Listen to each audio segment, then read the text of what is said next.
तीर्थास्पदं शिवविरिञ्चिनुतं शरण्यं भृत्यार्तिहं प्रणतपाल भवाब्धिपोतं वन्दे महापुरुषते चरणारविन्दं वन्दे महापुरुषते चरणारविन्दं त्यक्त्वा सुदुस्त्यज सुरेप्सितराजलक्ष्मी धर्मिष्ठयार्यवचसा यद्गादरण्यं मायामृगं दयित एप्सितमन्मुधावत् वन्दे महापुरुषते चरणारविन्दं वन्दे महापुरुषते चरणारविन्दं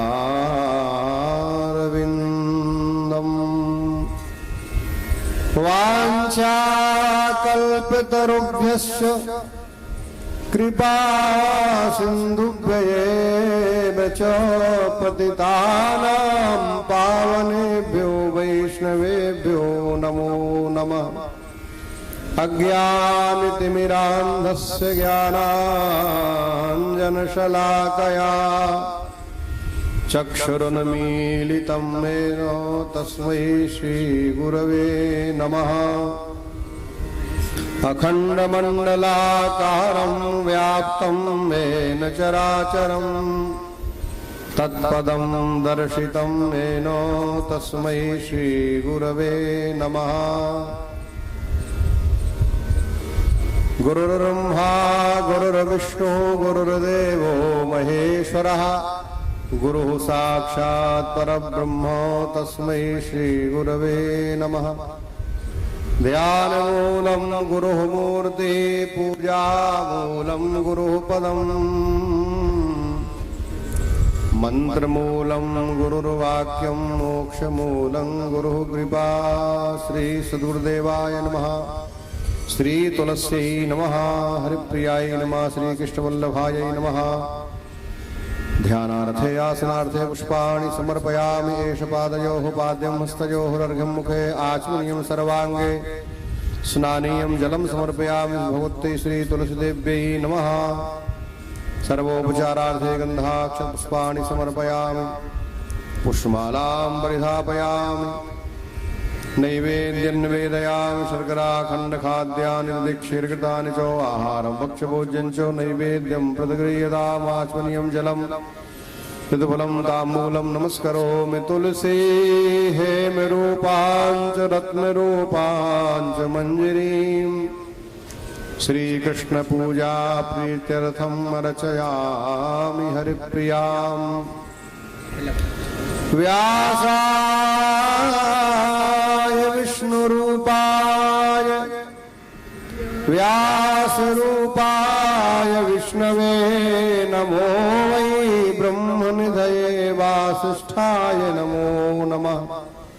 अचतुर्वदनो ब्रह्मा द्विबाहुरपरो हरिः अभाललोचनः शम्भुर्भगवान् वादरायणः। नमोऽस्तु ते व्यासविशालबुद्धे फुल्लारविन्दायतपात्रनेत्रो येन त्वया भारततैलपूर्णः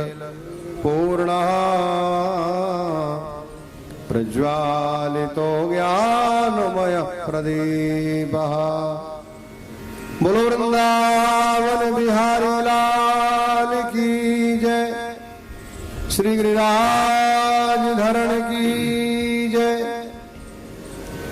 श्याम सुंदर श्री यमुने महारानी की जय। जगज्जननी यज्ञेश्वरी पूज्या कामधेनु गो माता की जय। तत्सत्। श्रीमते रामचंद्राय नमः। श्री सद्गुरुचरणकमलेभ्यो नमः। ॐ नमः परमहंसास्वादित चरणकमलचिन्मकरन्दाय भक्तजनमानसनिवासाय श्रीरामचन्द्राय।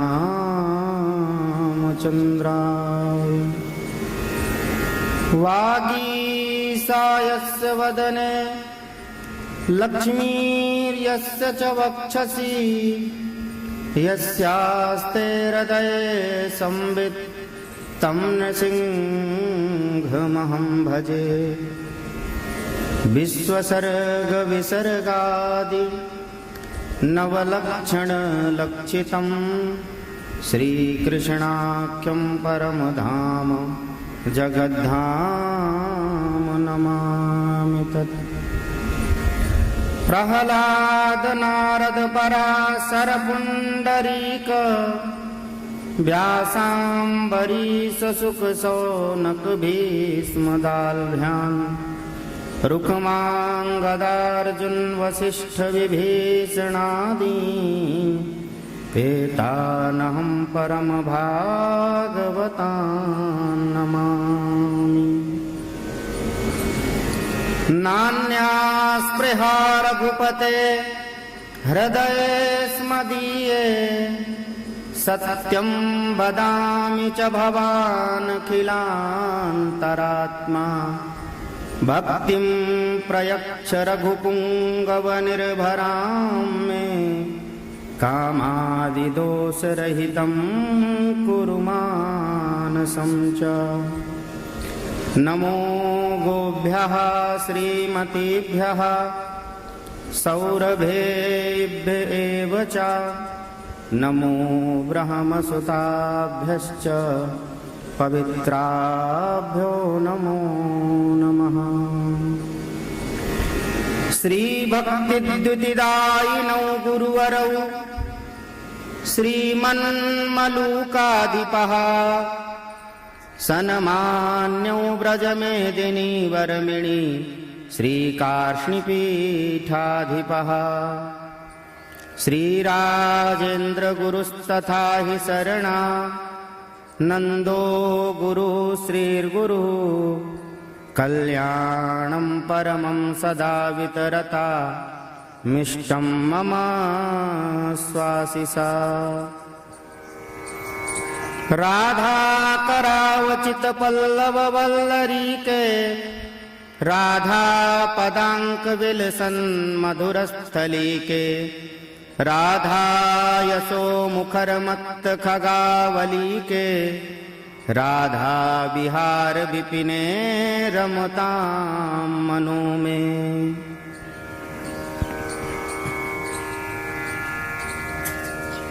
मनोजवं मारुततुल्यवेगं जितेन्द्रियं बुद्धिमतां वरिष्ठं। वातात्मजं वानरयूथमुख्यं श्रीरामदूतं शरणं प्रपद्ये। नमस्तस्मै भगवते वासुदेवाय साक्षिणे य इदं कृपया कस्मै व्याचचक्षे मुमुक्षवे।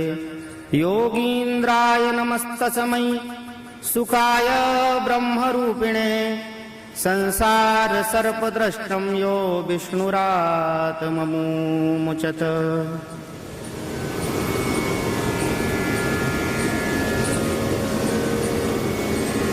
सीतानाथ समारंभां श्रीरामानन्दार्य मध्यमाम् अस्मदाचार्यपर्यन्तां वन्दे गुरुपरम्पराम्। भक्त भक्ति भगवंत गुरु चतुरनाम बपुएक। इनके पद वंदन किए नासहि विघ्न अनेक। बोलो वृंदावन बिहारी लाल की जय।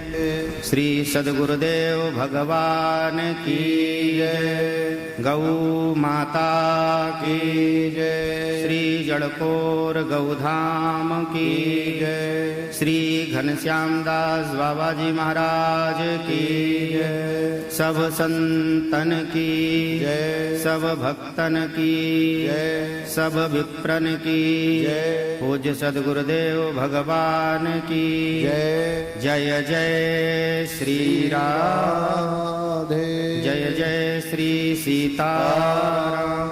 नमः पार्वती पतये हर हर महादेव। श्री राम जय जय राम। श्री राम श्री राम जय जय राम। श्री राम जय जय राम। सीताराम जय सीताराम। सीताराम जय सीताराम। सीताराम जय सीताराम। सीताराम जय सीताराम। राधे श्याम जय राधे श्याम। राधे श्याम जय राधे श्याम। राधे श्याम जय राधे श्याम। राधे श्याम जय राधे श्याम। श्री राम जय जय राम। श्री राम जय जय राम। श्री राम जय जय राम। श्री राम जय जय राम। श्री राम जय जय राम। श्री राम जय जय राम। श्री राम जय जय राम। श्री राम जय जय राम। श्री राजा रामचंद्र भगवान की जय। श्री सद्गुरुदेव भगवान की जय। सब संतन की जय। सब भक्तन की जय। पूज्या गौ माता की जय। श्री गौ माता की जय। श्री जड़कोर गौधाम की जय। श्री घनश्याम दास बाबा जी महाराज की जय। जय जय श्री राधे।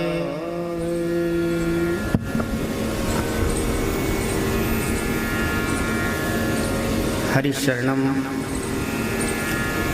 परम मंगलमय परात्पर अखिलेश्वर अकारण करुणावरुणालय भक्तवांछा कल्पतरु भक्तवत्सल शरणागत वत्सल दीनबंधु दया सिंधु आर्तत्राण परायण प्रभु भगवान श्री कृष्ण बलराम की महती करुणा कृपा से हम सब अपने जीवन का सर्वोत्कृष्ट लाभ सर्वोच्च लाभ सत्संग इस दिव्य भव्य श्री चतुःपक्षात्मक चातुर्मास्य व्रत के द्वारा प्राप्त कर रहे हैं। आप सबको विदित है कि पूज्य सद्गुरुदेव भगवान हम सबके आराध्य उपास्य भगवान श्री राजा रामचंद्र भगवान के भव्य, दिव्य और मनोहर मंदिर के निर्माण के लिए, शिलान्यास के लिए पूज्य सद्गुरुदेव भगवान वहाँ पर गए हैं। सत्संग का क्रम चलता रहे, इसके लिए श्री महाराज श्री ने आज्ञा दी है दास को, और स्वतंत्र कहा है कि जो तुम्हारे मन में हो सो कहो।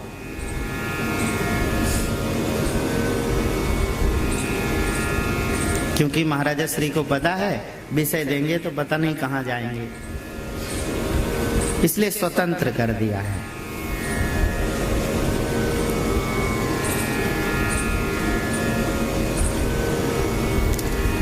अभी ऊपर से मैं आ रहा था तो श्री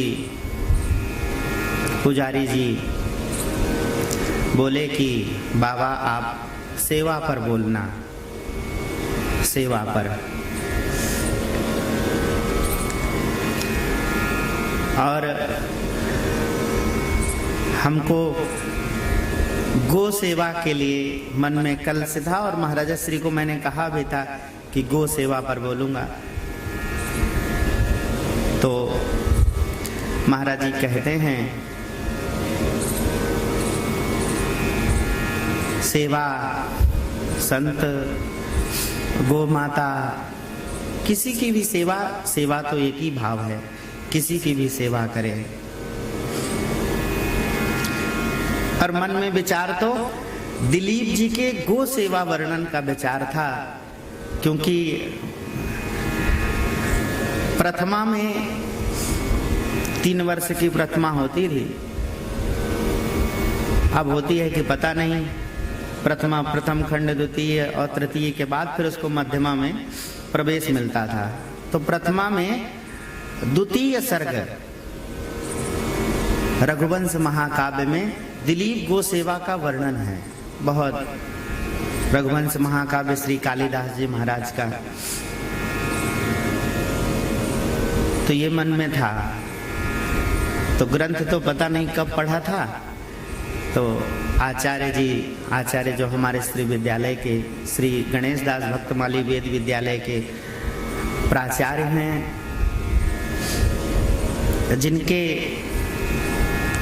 इतने विद्यार्थी ब्रह्मचारी आपके समक्ष दिख रहे हैं, यह उन्हीं के द्वारा पालित भी हैं और पोषित भी हैं और शिक्षा भी ले रहे हैं। उनका परिश्रम है।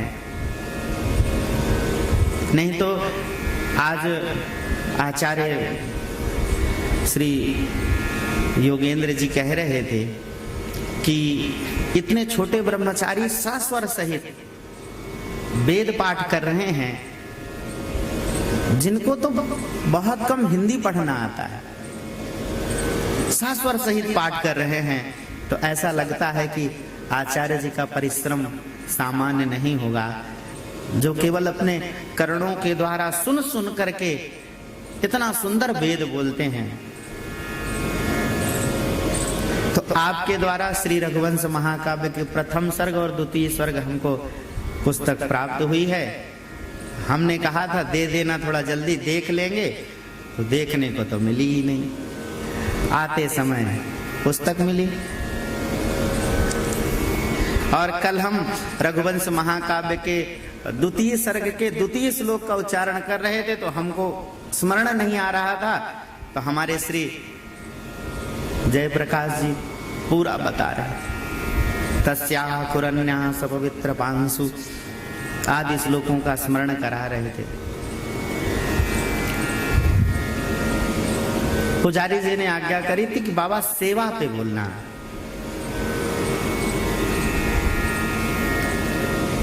सेवा के लिए महाराज श्री के द्वारा सुना हुआ है कि सेवा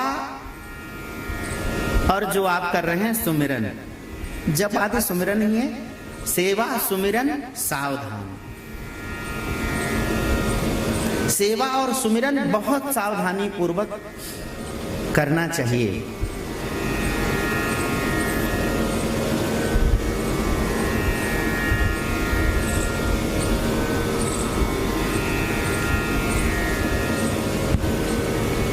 भागवत जी के महात्म में ही, पद्म पुराणोक्त महात्म में ही गोपुत्र श्री गोकर्ण जी महाराज अपने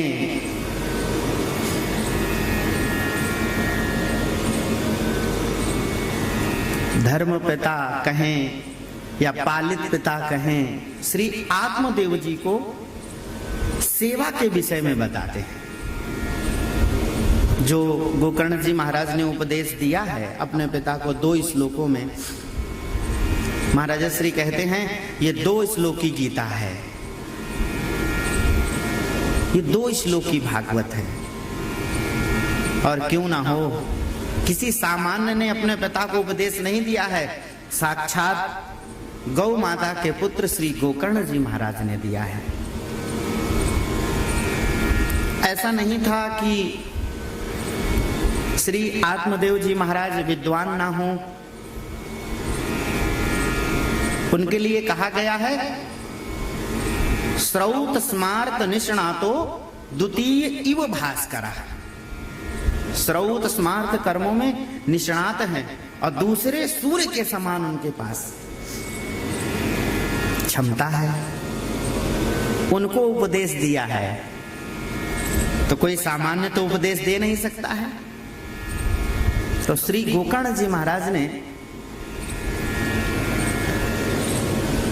जो उपदेश दिया है उसमें सेवा का ही विषय लिखा है। प्रथम श्लोक में जो उनकी आसक्ति थी उसके त्याग के विषय में बताया है। जो आत्मदेव जी महाराज की जो आसक्ति थी शरीर में, स्त्री पुत्र आदि में, तो उसको बताया है कि पिताजी सबसे पहले इसका त्याग करना अत्यंत जरूरी है।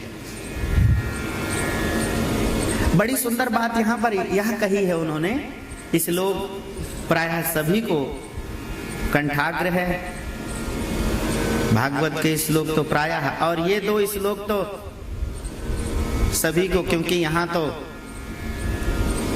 बहुत सारे हमारे गुरु भाई सब कथावाचक हैं। राम भैया, दीपक भैया, व्रत बिहारी है, सदानंद जी, सारे लोग सुंदर भागवत का व्याख्यान भी देते हैं। और आचार्य जी तो है ही। बड़ी सुंदर बात उन्होंने कही। सबसे पहले उन्होंने त्याग की बात कही, आसक्ति का त्याग करिए। और एक बात बड़ी अच्छी यहां पर यह है कि आसक्ति का त्याग कब होता है, हम आसक्ति का त्याग कब करते हैं।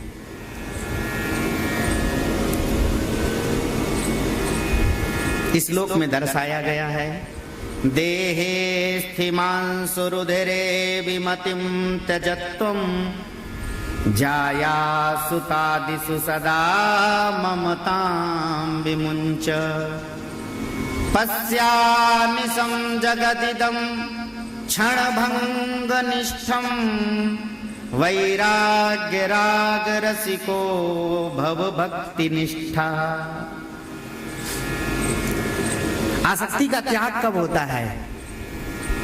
आसक्ति का त्याग तब होता है जब जहां आपकी आसक्ति है उसके मूल के बारे में जान जाएंगे तो आसक्ति का त्याग अपने आप हो जाता है। तो पिताजी आपने शरीर में जो आसक्ति कर रखी है इसके मूल के बारे में जानिए, तो ये क्या है, क्या जिस शरीर में आपने आसक्ति कर रखी है उसका अस्तित्व क्या है। तो आसक्ति का त्याग तब होगा जहां आपने आसक्ति कर रखी है उसमें आपको मिल क्या रहा है। तो आसक्ति का त्याग तभी हो सकता है जब आप उसके बारे में जान जाएंगे। हम आसक्ति इसलिए हैं कि अभी हमारी उसमें आसक्ति इसलिए है क्योंकि उसके बारे में अभी आप जान नहीं पाए हैं, उसको पहचान नहीं पाए हैं। और जैसे ही आप समझ जाएंगे कि इसमें कुछ भी नहीं है, कुछ रखा ही नहीं है, समय फालतू में बर्बाद किया हमने।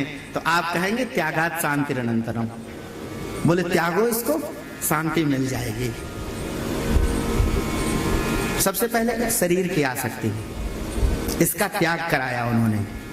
फिर दूसरा उन्होंने जो शरीर के संबंधियों में आसक्ति थी, ये मेरे हैं, ये मेरे हैं, ये मेरे हैं, उसका त्याग करा दिया।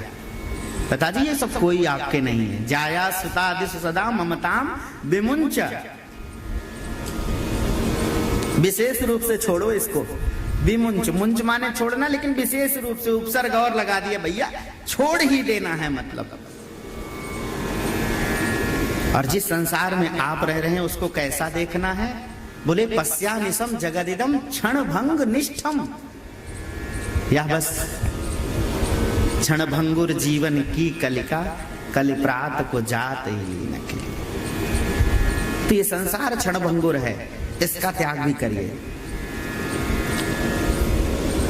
तो करें क्या? बोले सेवा। क्या करें? आपने शरीर की आसक्ति से त्याग करा दिया, और शरीर के संबंधी जो पत्नी पुत्र आदि जो उसमें भी आसक्ति खत्म करा रहे हैं, इसका भी छोड़ दे। फिर पकड़े किसको? बोले पिताजी अगर पकड़ना है तो किसको पकड़ें? बोले सेवा कथा रस मोहो नितराम पिबत्तम।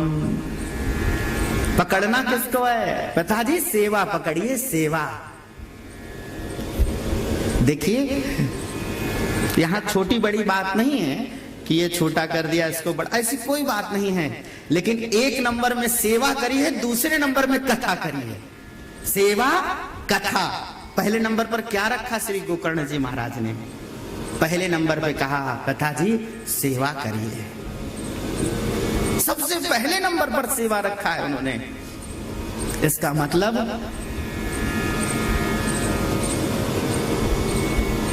सेवा एक नंबर पर है, कथा 2 नंबर पर है। बड़ी सुंदर बात। सेवा क्या करता है और कथा क्या करता है? अरे भाई, सेवा करने से क्या होगा और कथा सुनने से क्या होगा?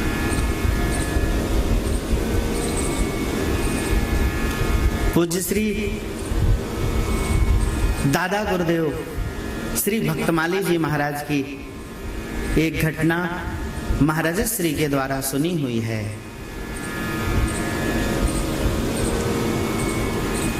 पूज्य श्री भक्तमाली जी महाराज सुदामा कुटी के पुस्तकालय में विराजते थे।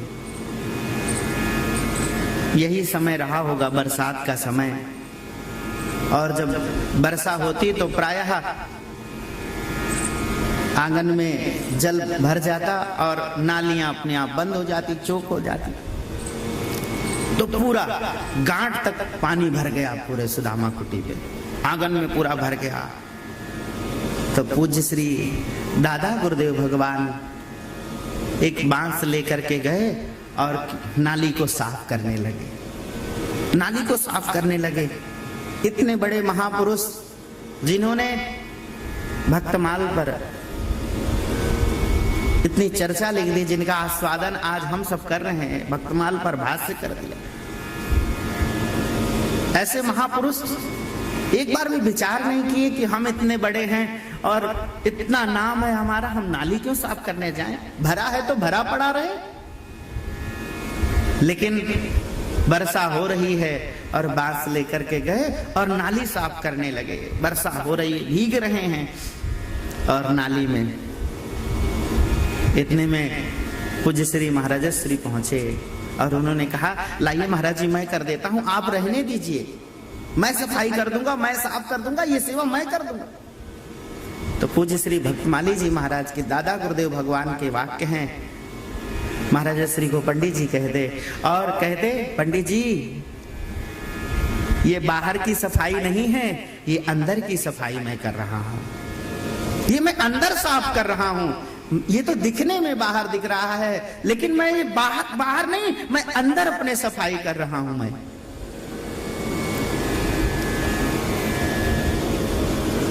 आपको क्रिया बाहर दिख रही है सेवा की, लेकिन वास्तविक यह बात एकदम सत्य है, वह क्रिया बाहर नहीं हो रही है, वह क्रिया अंदर हो रही है।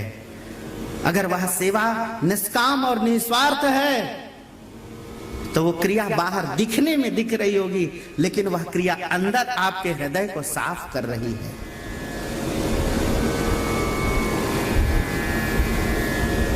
तो सेवा से क्या होता है?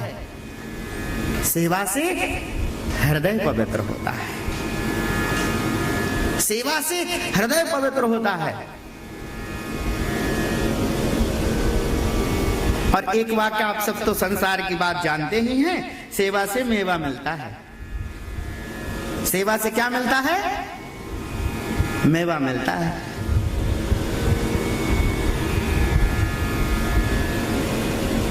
पूज्य श्री पिताजी कहते हैं, बोले संतन के संग लाग रे तेरी अच्छी बनेगी नहीं, ये तो है ही है, लेकिन संतन के संग लाग रे तेरी अच्छी छनेगी।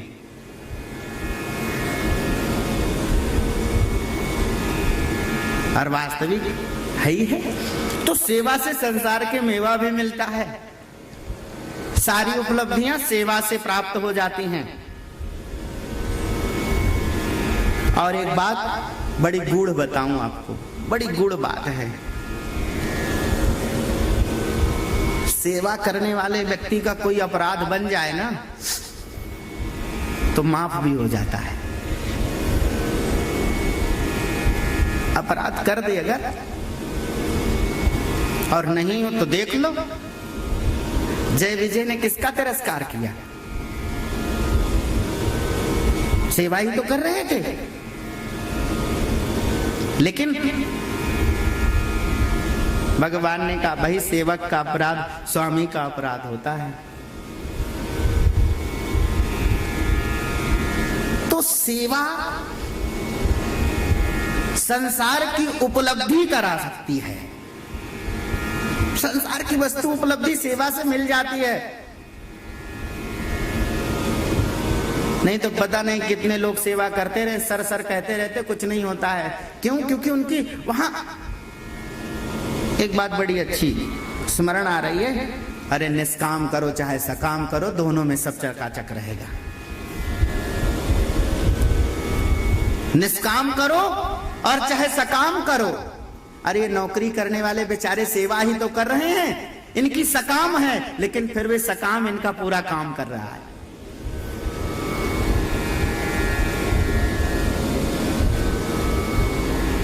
बस अंतर केवल सेवा में एक ही बात का है, वह सकाम सेवा भी निष्काम हो सकती है, सकाम सेवा भी निष्काम सेवा हो सकती है। बस केवल एक बात का ध्यान रखना है, जिसकी सेवा कर रहे हैं आप, उसमें स्वार्थ का त्याग कर दीजिए, अपने स्वार्थ का त्याग कर दीजिए। वह आपकी सकाम सेवा भी एक दिन निष्काम होकर के चलने लग जाएगी।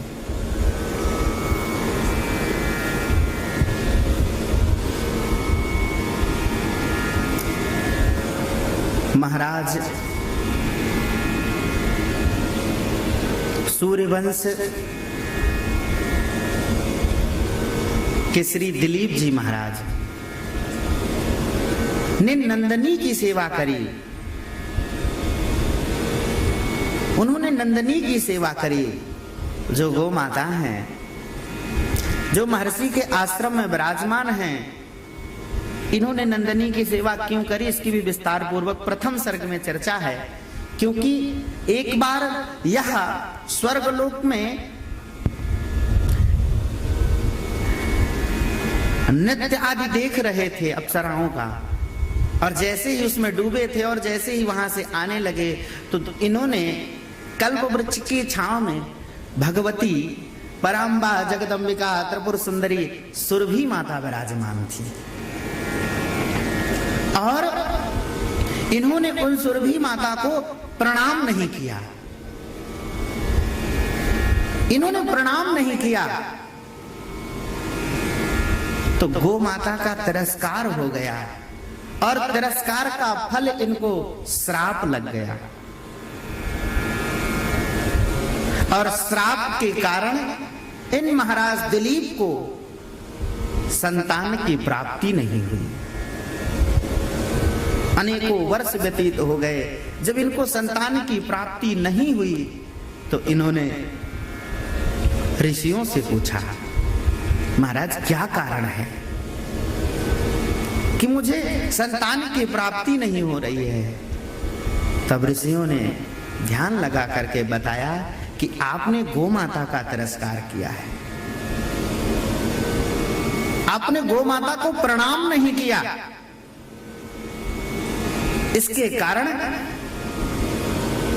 आपके संतान में बाधा हो रही है। महाराज इस श्राप से मुक्ति कैसे होगी? इस श्राप से मुक्त कैसे होऊंगा मैं? इसलिए हमारे यहां गौ माता को प्रणाम अवश्य करना चाहिए। वो मार्ग में भी दिख जाए, रास्ते में कहीं भी दिख जाए तो उनको प्रणाम करना चाहिए। गौ माता को प्रणाम अवश्य करें।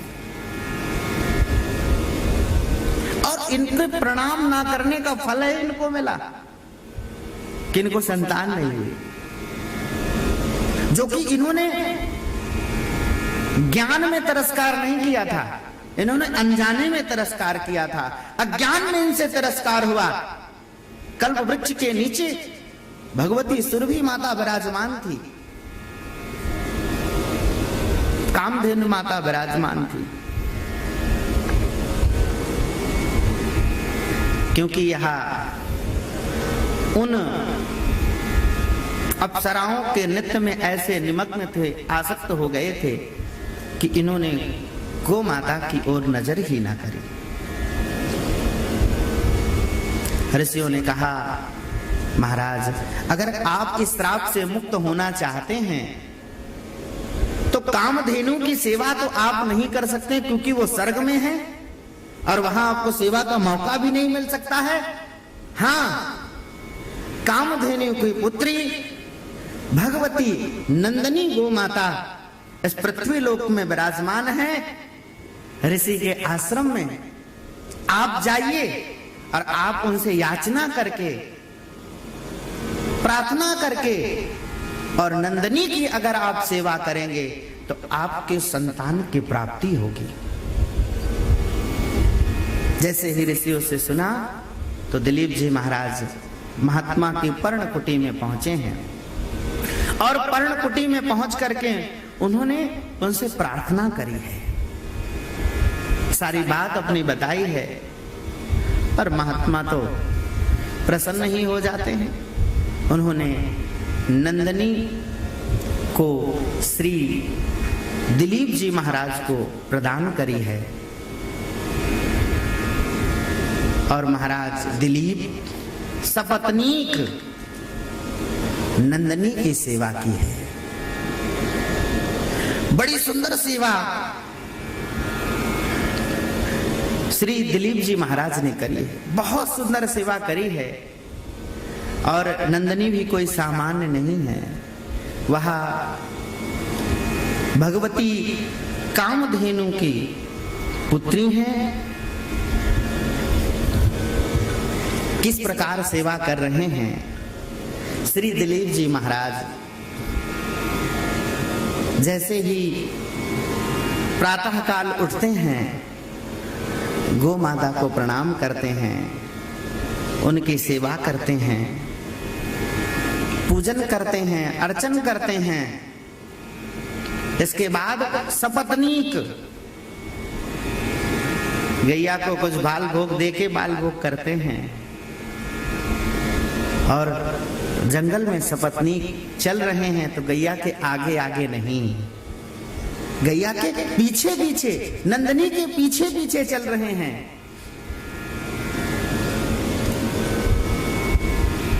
क्यों चल रहे हैं? क्योंकि अपने श्राप को मुक्त करना है, श्राप से मुक्त होना है। तो बोले श्राप से मुक्त कैसे होंगे? बोले जब यह नंदनी चलेगी तो इसके चरणों की रज, इसके खुर की जो रज हैं वह उड़ उड़ के मेरे अंगों में लगेंगे, मेरे मस्तक पर लगेंगे, तो मेरे पाप खत्म हो जाएंगे, मैं श्राप मुक्त हो जाऊंगा। तस्या खुरन्यास पवित्र पांसु मपाम सुलानाम धुरि कीर्तनीया मार्गम मनुष्य स्वरधर्म पत्नी श्रुतेरिवार्थम स्मृतिरन्नो गच्छत। बड़े सुंदर तरीके से जा रहे हैं। यहाँ सामान्य पवित्र मार्ग में, ऐसे नहीं कि ऐसे बस जंगलों में छोड़ दिया है। सर्वप्रथम उन मार्गों को बढ़िया सुंदर पवित्र करवाते हैं। सब पवित्र पांसु, यह जो मार्ग है ना, उपमेय मार्ग है, बड़ा सुंदर मार्ग इन्होंने है इनका।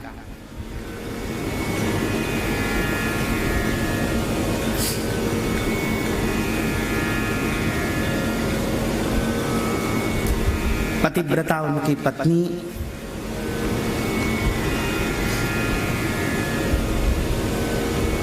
जिनका नाम सुदक्षिणा है, सुदक्षिणा है।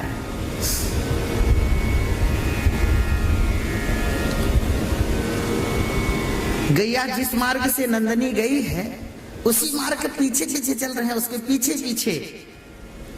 तस्या खुरन्यास पवित्र पांसु, उसके पीछे पीछे चले रहे हैं।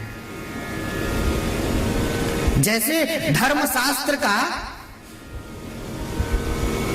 श्रुतेरिवार्थम स्मृतिरन्नो गच्छत, जिस प्रकार धर्मशास्त्र वेद वाक्यों के अर्थ का अनुसरण करते हैं, उसी प्रकार भगवती नंदिनी के पीछे पीछे चलते हैं।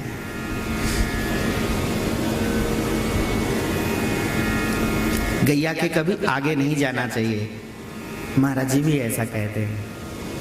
गाय के कभी आगे नहीं चलना चाहिए। ऐसा सुना है कि जो बड़े महापुरुष हैं उनके आगे कभी नहीं चलना चाहिए, सदा उनके पीछे चलना चाहिए। महाजनो यन गदासा पंथा, सदा अनुसरण करना चाहिए। श्री दिलीप जी महाराज ने इतनी सुंदर गो सेवा की है, बहुत दिनों तक सेवा करी इन्होंने। और एक दिन घनघोर जंगल में एक सिंह ने नंदिनी का शिकार करने के लिए झपट्टा मारा, और जैसे ही सिंह ने झपट्टा मारा तो भगवती नंदिनी ने जोर से रंभाया उन्होंने, और जैसे ही रंभाया तुरंत ही श्री दिलीप जी महाराज ने अपना धनुष बाण जैसे ही तरकस से निकालने के लिए धनुष तो हाथ में ले लिया, और तरकस से जैसे ही बाण निकालने को उद्यत हुए उसी समय उनका हाथ तरकस में चिपक गया। प्रयास करने पर भी उनका हाथ निकला ही नहीं तरकस से, एक बाण तरकस से निकाल ही नहीं पाए।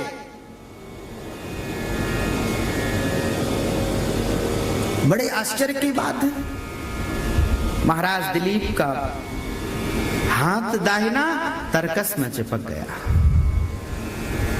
स्तंभित हो गया। सिंह भी कोई सामान्य नहीं, वह कह रहा है, राजन अलम महीपाड़ तवस्त्रमेण प्रयुक्तमप्यस्त्रमितो वृथा स्यात्।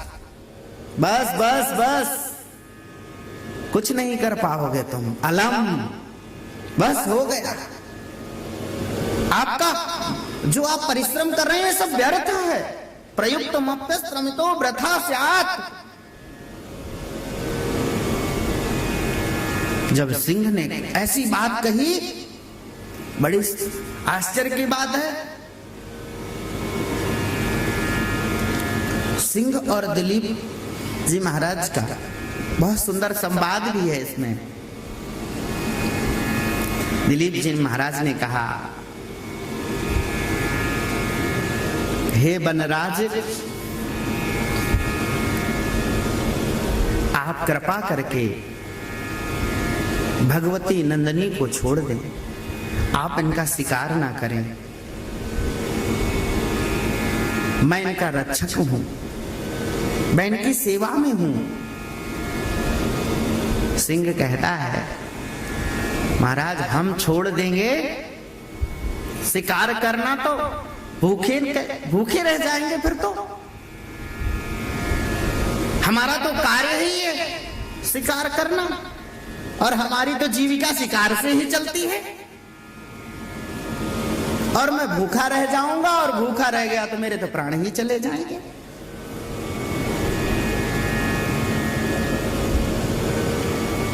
महाराज दिलीप कहते हैं, आपकी क्षुधा निवृत्ति होनी है तो आप इनको छोड़ दें, गो माता को छोड़ दे, नंदिनी को छोड़ दे, क्योंकि मैं इनका रक्षक हूं, मैं इनकी सेवा में नियुक्त हूं। आपकी क्षुधा निवृत्ति अगर करनी ही है तो आप मेरा शिकार कर लें, आप मेरा शिकार कर लें।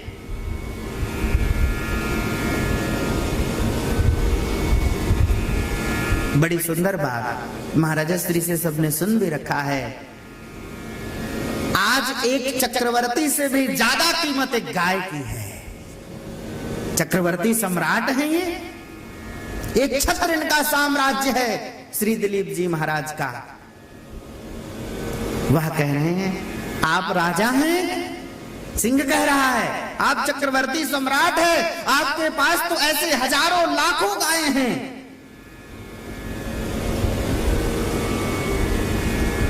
तब महाराज दिलीप कह रहे हैं, महाराज मेरी कीमत तो कुछ नहीं है, तुच्छ है मेरी कीमत, आप मेरा शिकार कर लें। जब यह बात कही, ऊपर सर उठा करके देखते हैं तो ना सिंह है, कोई है ही नहीं, सिंह गायब हो गया, इनका हाथ भी छूट गया। आश्चर्यचकित हो गए महाराज दिलीप, आश्चर्यचकित हो गए, ये क्या हो गया। भगवती नंदिनी बोल पड़ी, हे चक्रवर्ती सम्राट श्री दिलीप जी महाराज, यह सिंह कोई और नहीं, ये मेरे द्वारा बनाया गया माया का सिंह था। आपने मेरी इतने दिन तक सेवा करी तो मैंने सोचा परीक्षा तो ले लूं, और आप मेरी परीक्षा में पास हो गए हैं। जाओ, मैं आपको आशीर्वाद देती हूं, आपके सुंदर संतान होगी, और ऐसी संतान होगी कि तुम्हारे पुत्र के द्वारा ही तुम्हारे वंश का नाम चलेगा। वही श्री दिलीप जी महाराज के सुंदर दिव्य कोई और नहीं, श्री रघु जी महाराज का जन्म हुआ है। और वही सूर्यवंश रघुवंश में परिवर्तित हो गया है। समस्त सूर्यवंश का नाम रघुवंश हो गया है। तो गौ माता की सेवा करने मात्र से ऐसी संतान होती है महाराज की वंश का वंश बदल गया। वहां सूर्यवंश नहीं, यहां से रघुवंश। ऐसे प्रतापी राजा हुए रघुवंश जी महाराज, ऐसे प्रतापी हुए रघु जी महाराज। अद्भुत। महाराज जी से कथा सुनी है, रावण को भी परास्त किया है श्री रघु जी महाराज ने।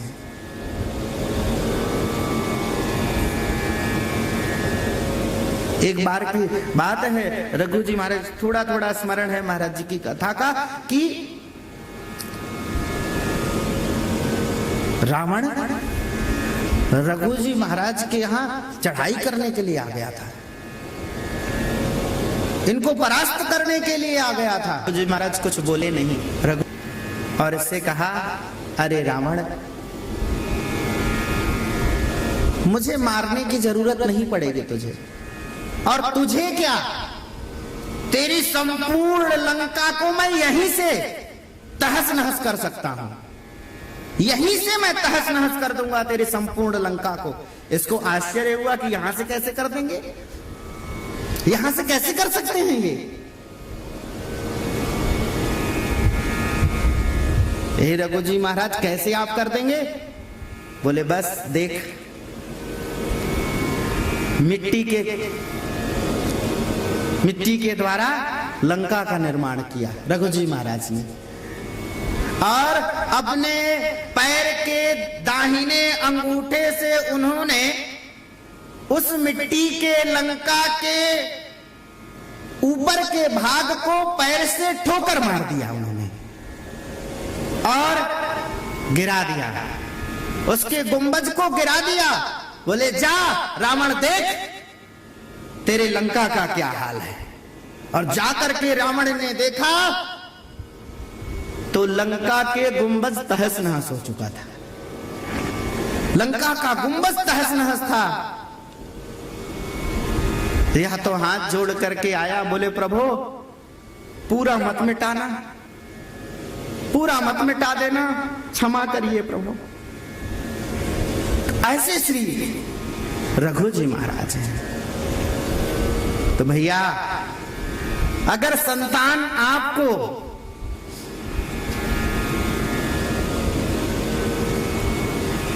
रघु जी महाराज जैसे चाहिए, तो जिस प्रकार श्री दिलीप जी महाराज ने नंदनी की सेवा करी है, उस प्रकार अगर आप गौ माता की सेवा करेंगे तो रघु जी महाराज जैसे संतान आपकी होगी। इतने बलवान, इतने बुद्धिमान, इसलिए गौ सेवा से सब कुछ प्राप्त हो सकता है।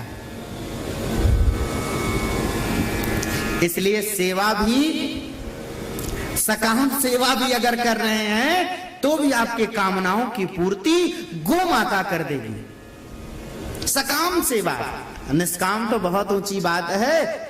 संसार की कामना से भी कोई अगर गौ माता की सेवा करता है तो उसको सब कुछ प्राप्त हो जाएगा, सब कुछ प्राप्त करा सकती है गौ माता की सेवा, एकमात्र गौ माता की सेवा।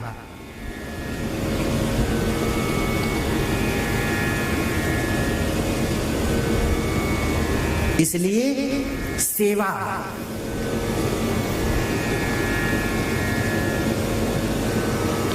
अत्यंत जरूरी है, सेवा करना। और सेवा करेंगे तो आपका हृदय निर्मल हो जाएगा। सेवा करने से हृदय अत्यंत जल्दी और बहुत कम समय में सेवा से हृदय निर्मल होता है। आप कहेंगे कि निर्मल हृदय को क्या करेंगे लेकर के, निर्मल हृदय को क्या करेंगे लेकर के?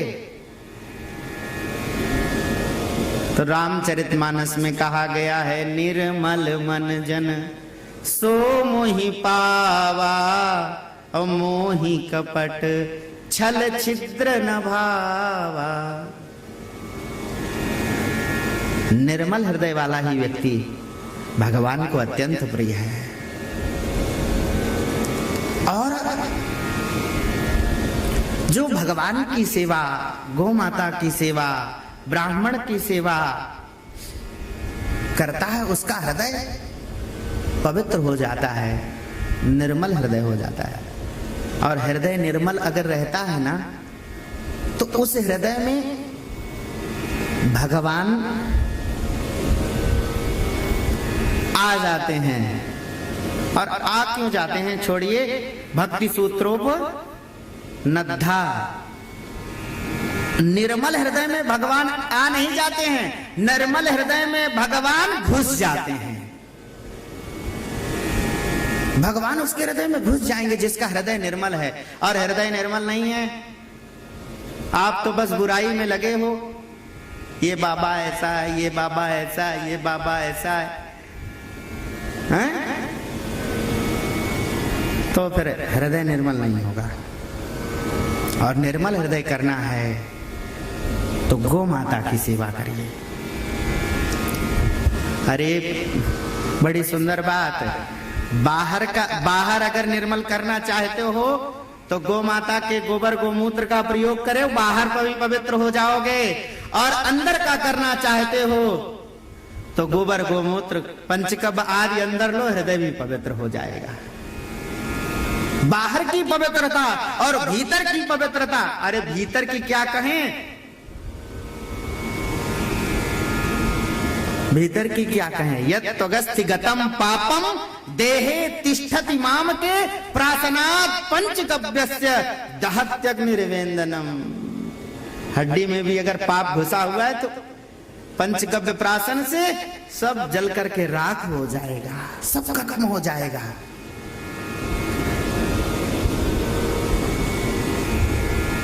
तो केवल एकमात्र सेवा से, केवल सेवा।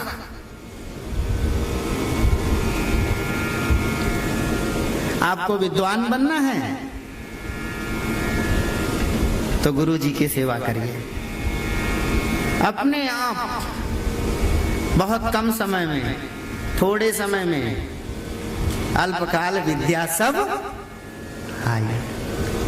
थोड़े समय में सेवा करने मात्र से, लेकिन बस चतुराई से नहीं, चतुराई से सेवा नहीं कि हमारा ये वाला काम बन जाए, ये वाले अनुष्ठान में ले चलेंगे गुरुजी तो बढ़िया रहेगा। इसलिए सेवा ज्यादा थोड़ी चल रही है, क्योंकि अगला जो अनुष्ठान आने वाला है ना, हाँ वो अष्टोत्तर होने वाला है, तो उसके लिए थोड़ा सा सेवा, हाँ ऊपर नीचे थोड़ा जल्दी करने लगे। अब क्यों? क्योंकि अगला अनुष्ठान आने वाला है। इस दृष्टि से नहीं, निष्काम सेवा। अरे भाई, संसार की अगर आप सेवा कर रहे हैं उससे भी आपको सब कुछ प्राप्त हो जाएगा। ऐसा कहीं लिखा था, एक दुकान में लिखा था, ग्राहक भगवान का रूप होता है। ग्राहक भगवान का रूप होता है। ग्राहक भगवान आ गए भाई, तो वो भी तो सेवा से जिस प्रकार दिलीप जी महाराज का कल्याण हुआ है, उसी प्रकार हमारा भी हो सकता है। लेकिन उसके लिए जरूरी है सेवा करना। बिना सेवा के ना तो किसी को कुछ मिला है और ना तो किसी को कुछ मिलेगा संसार में। अरे पुत्र अगर माता पिता की सेवा नहीं करता है तो माता पिता भी नहीं चाहते हैं इसको हम अपनी संपत्ति दे दें। जो कोई सेवा करेगा उसी को मिलेगा, और जो कोई सेवा नहीं करेगा उसको एक फूटी कौड़ी नहीं देंगे हम। अब जबरदस्ती चाहे जो भी करो। अब सेवा किए होते तो अपने आप वो आज खिंचाता। इसलिए सेवा अत्यंत जरूरी है। महाराज जी एक ब्रह्मचारी की कथा सुनाते हैं। एक गुरु भक्त को गुरु जी ने कुछ गायें दी, बोले चले जाओ इसको लेकर के जंगल में और तुमको सब ज्ञान हो जाएगा। अब उनका नाम हमको याद नहीं आ रहा है। जब इनकी संख्या 1000 हो जाएगी या 10,000 हो जाएगी तब लेकर के आना। और वह ब्रह्मचारी 10 गायों से जब 10,000 हो गई, तब लेकर के वह अपने गुरुदेव के आश्रम में आ रहा था। तो गायों के द्वारा और वृषभ के द्वारा, अग्नि के द्वारा उसको समस्त उपदेश प्राप्त हो गए, समस्त ज्ञान उसको प्राप्त हो गया था। वह ब्रह्म ज्ञानी बन करके आया था। गैया की सेवा करने से ब्रह्म ज्ञानी भी बन गया। और गैया की सेवा करने से बलवान तो हो ही जाओगे, दूध पियोगे तो कमजोर रहोगे क्या? हाँ, आपको एकदम सच्ची बात बताऊं,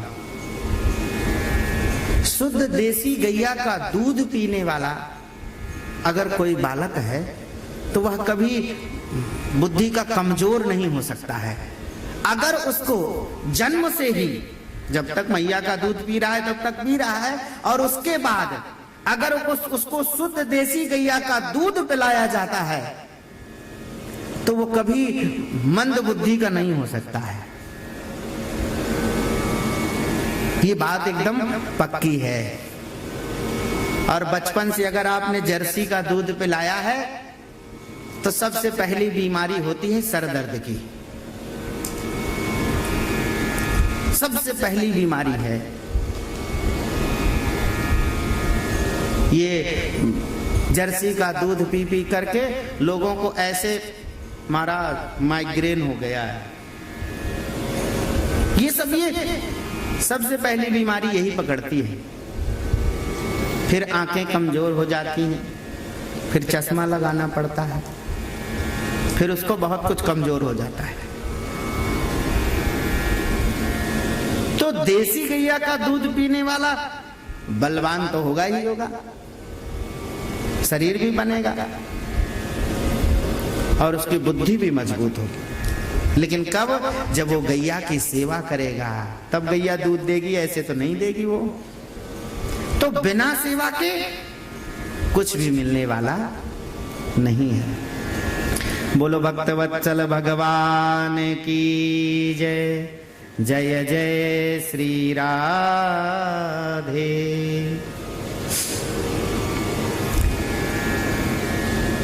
देखो,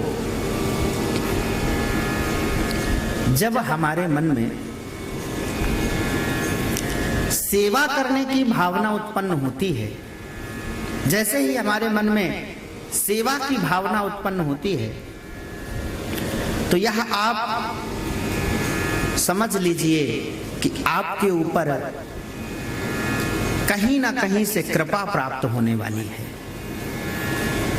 अगर आपके मन में सेवा करने की भावना, वो किसी भी प्रकार की सेवा हो, किसी भी प्रकार की सेवा करने की भावना अगर आपके अंदर उत्पन्न होती है और किसी भी व्यक्ति के लिए हो, संत सदगुरु गौ माता के लिए हो तो फिर क्या कहना है। लेकिन किसी भी व्यक्ति के लिए अगर आपके अंदर कामना उत्पन्न होती है कि हमको अगर अब ये सेवा कर दें, गुरुदेव भगवान के लिए ये सेवा कर दें, कुछ भी जो इच्छा हो, अगर सेवा की भावना उत्पन्न हो रही है तो एकदम समझ जाइए कि आपके ऊपर कृपा हो रही है। और सेवा की भावना तो छोड़िए, जो कोई सेवा कर रहा है उसको भी मना करने की भावना है, क्या कर रहा है तो फालतू में ये सब, तो समझ जाइए कुछ गड़बड़ी होने वाली है। हाँ, जैसे कहते हैं ना, अगर किसी ब्राह्मण को कोई दान दे रहा हो तो रोकना नहीं चाहिए। कल महाराज जी कह रहे थे मेरे से, भैया देने में रोका मत करो, नहीं समझ लो।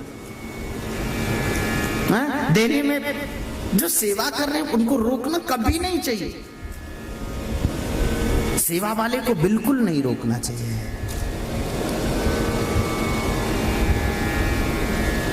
अच्छा, यह बताइए कि किसी व्यक्ति ने किसी की सेवा की हो और उसको नुकसान हो गया हो? ऐसा तो कभी नहीं हो सकता है। सेवा से सब कुछ प्राप्त हो सकता है। एक बात प्रातः काल मन में आ रही थी,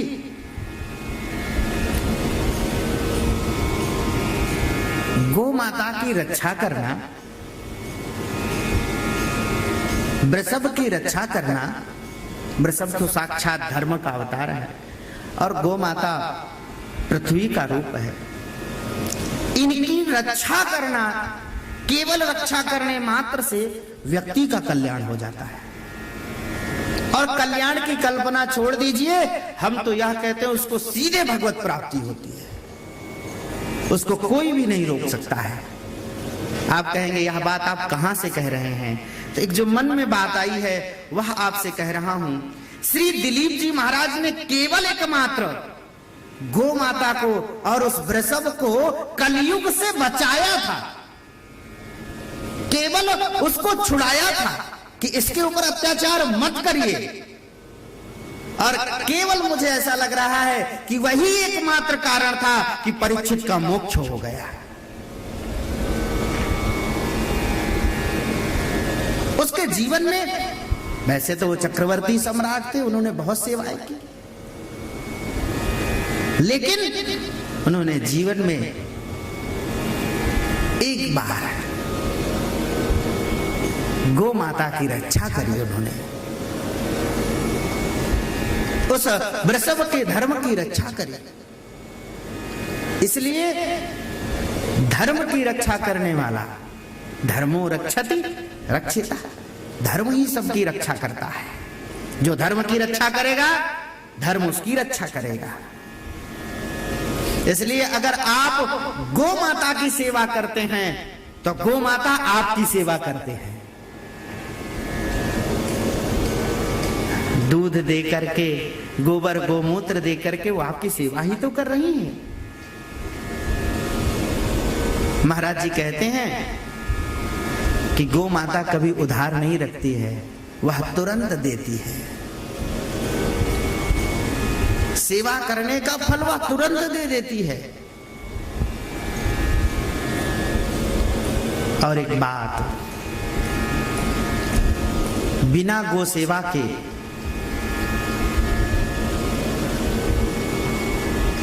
ना तो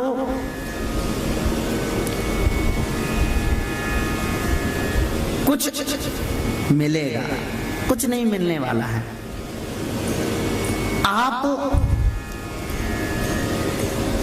कितना भी धर्म कर्म कर लीजिए, लेकिन अगर आपके जीवन में गो सेवा नहीं है, सेवा नहीं है, तो आपका धर्म कर्म सब वह व्यर्थ है। और व्यर्थ की क्या कहें, वह तो किसी भी प्रकार से उसका फल आपको नहीं मिल सकता है। क्योंकि गाय बिना गति नहीं है, और गाय के बिना मति भी नहीं, बुद्धि भी नहीं आने वाली है। गाय के बिना गति नहीं, गाय के बिना मति नहीं, गाय के बिना मृत्यु नहीं, गाय के बिना जन्म नहीं, गाय के बिना मोक्ष नहीं, गाय के बिना कुछ भी नहीं है। आप कहेंगे गाय के बिना मृत्यु क्यों नहीं है, गाय के बिना मृत्यु क्यों नहीं है? अरे भैया, हमारे यहाँ कहा जाता है, भैया ये मरने वाले हैं। बोले क्या कराएं? बोले बैतरणी पार कराओ इनको, पहले गोदान करा दो इनको। तो गाय के बिना आपकी मृत्यु भी सुधर नहीं सकती है, बिना गाय के मृत्यु नहीं सुधर सकती है। आपको बैतरणी पार होना है तो गैया का दान करना पड़ेगा, और दान वही कर सकता है जो गैया की सेवा करता है। महाराज जी से सुना हुआ है, जो 10 गैया की सेवा करता है वह एक गैया दान करने का अधिकारी होता है। जो 10 गायों का दान करता है वही एक गाय का दान कर सकता है। जो 100 गायों की सेवा करता है वो 10 गायों को दान कर सकता है। इसलिए अगर आपके जीवन में गो सेवा नहीं है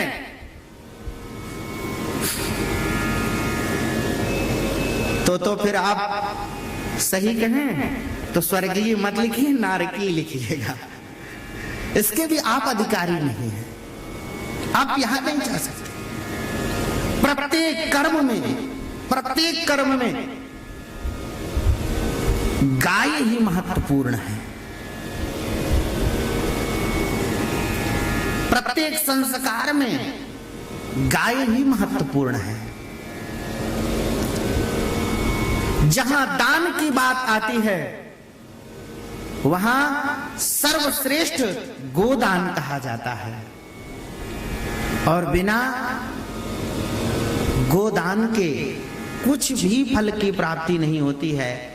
और यहां तक कहा गया है कि 16 संस्कारों में, समस्त संस्कारों में गोदान विशेष रूप से होता है। चाहे तो वह गर्भाधान हो, चाहे तो वह सीमंतोन्नयन हो, चाहे तो वह पुंसवन हो, चाहे तो वह नालच्छेदन हो, चाहे तो वह मुंडन हो, चाहे तो वह कर्ण छेदन हो, और चाहे तो वह अक्षरारंभ हो, चाहे तो वह यज्ञोपवीत हो, चाहे तो वह समावर्तन हो, और चाहे तो वह विवाह हो, और चाहे तो वह अंत्येष्टि हो। कोई भी संस्कार, इन सारे संस्कारों में बिना गाय के नहीं है कुछ भी। इन संस्कारों को वैदिक रीति से, सनातन रीति से वही कर सकता है जिसके पास गाय है, और जिसके पास गाय नहीं है वह बातें चाहे जितनी बना ले, उसका संस्कार अच्छा नहीं है। बहुत सारे लोग कहते हैं महाराज जी हमारा तो सब बढ़िया से हुआ है, गैया है? बोले नहीं, तो क्या बढ़िया हुआ? सबसे पहले किसी भी संस्कार में लिखा हुआ है गोदान करना चाहिए।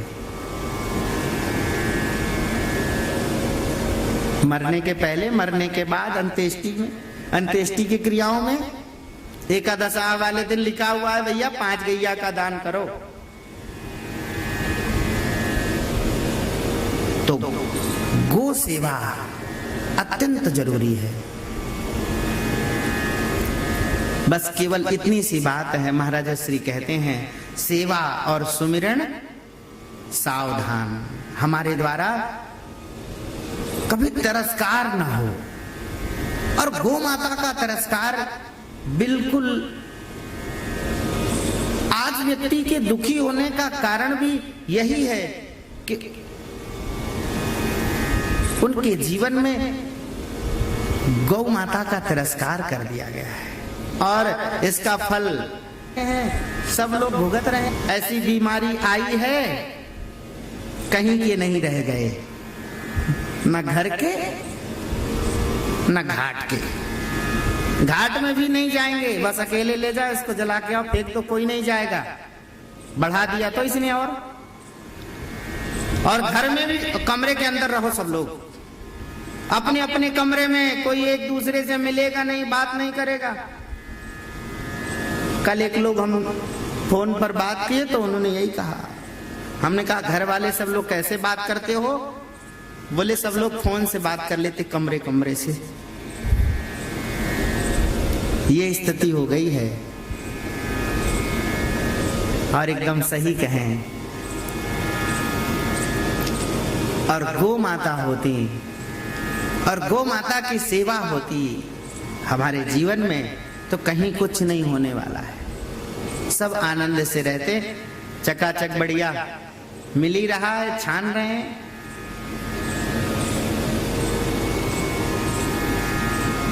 तो गौ माता का तिरस्कार हमारे जीवन में कभी नहीं होना चाहिए। महाराज जी कहते हैं ना, गाय नहीं तो गोपाल नहीं, गाय नहीं तो गोपाल नहीं, गाय नहीं तो गोविंद नहीं। बिना गाय के भगवान की भी कुछ नहीं चलती।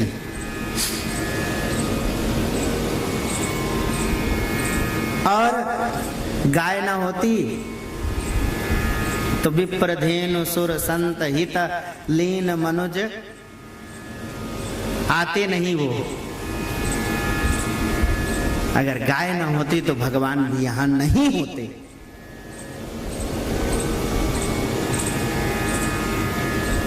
महाराज श्री के द्वारा सुनी हुई बात बता रहा हूं। सही कहूं, ठाकुर सेवा हमारे जीवन में हो तो बहुत अच्छी बात है। कदाचित नहीं हो रही है तो गौ सेवा हमसे अगर हो रही है तो संपूर्ण सेवा आपके जीवन में हो रही है। केवल गौ माता की सेवा और देवी देवताओं की सेवा हमारे जीवन में हो चाहे ना हो, समस्त देवी देवताओं की सेवा, पूजा, अर्चना, वंदना सब मान ली जाएगी। एकमात्र आपके जीवन में गो सेवा है तो। और एक बात कहूं, सभी ऋणों से मुक्त हो जाएंगे आप अगर आप गो सेवा कर रहे हैं तो। भगवत सेवा हो रही है, बहुत अच्छी बात है, बहुत सुंदर बात है। लेकिन भगवत सेवा भी तभी संभव है जब आपके जीवन में गो सेवा है। भगवान की सेवा तभी भगवान को स्वीकार होती है जब आपके जीवन में गो सेवा होगी। आप सोच रहे हैं कि हम अपने भगवान को बढ़िया जाएंगे और रबड़ी मालपुआ मार्केट से ला करके खिला देंगे, भगवान प्रसन्न हो जाएंगे। असंभव। भगवान मिलावटी चीजों को नहीं खाते हैं, भगवान मिलावटी चीजों का भोग नहीं लगाते हैं। ये बात आप भी जानते हैं और हम भी जानते हैं। तो कितनी भी आप भगवान की सेवा करिए, कितने भी प्रकार से श्रृंगार कर लीजिए और भोग में बढ़िया बाहर की मिठाई, मिलावटी ऊट पटांग चीजों से बनी हुई भोग पधरा दोगे तो भगवान भोग लगाएंगे उसको? कभी नहीं लगाएंगे। कितनी भी सेवा कर लीजिए आप और सही कहें और कुछ भी नहीं बन पड़ रहा है आपसे, केवल बस थोड़ी सेवा बन जाए और शुद्ध देसी गैया का दूध दही से बना हुआ बढ़िया रबड़ी बन करके भगवान को भोग लग जाए तो भगवान तो दौड़ करके पाए। तभी तो भगवान नंदगांव में मांग मांग के खाते थे, गोकुल में मांग मांग के खाते थे, मिलावटी चीजें खाते थे क्या मांग करके? मैया मैं तो माखन रोटी ली हूं, मैं दूध पीऊंगा, गैया का दूध, पद्मगंधा गैया का दूध भगवान पीते हैं। मांग के खाते हैं। अरे मांग के ना मिले तो चुरा चुरा के भी खाते हैं, चोरी करके भी भगवान खाते हैं। सोच लीजिए, अगर गैया आपके घर में है तो भगवान कभी ना कभी तो चोरी करने आ ही जाएंगे। माखन मिश्री की चोरी करने, दूध दही की चोरी करने जरूर ठाकुर जी आ जाएंगे। और गैया ही नहीं, दूध दही ही नहीं तो कितना भी सजा लो घर को, वो आने वाले नहीं हैं। जब गाय नहीं होगी तो गोविंद कहां होंगे?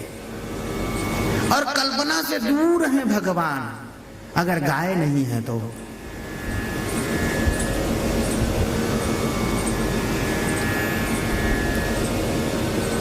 और जिसके जीवन में गैया की सेवा है, संत की सेवा है, भक्त की सेवा है, उसके यहां भगवान बिना बुलाए चले आते हैं, बिना बुलाए।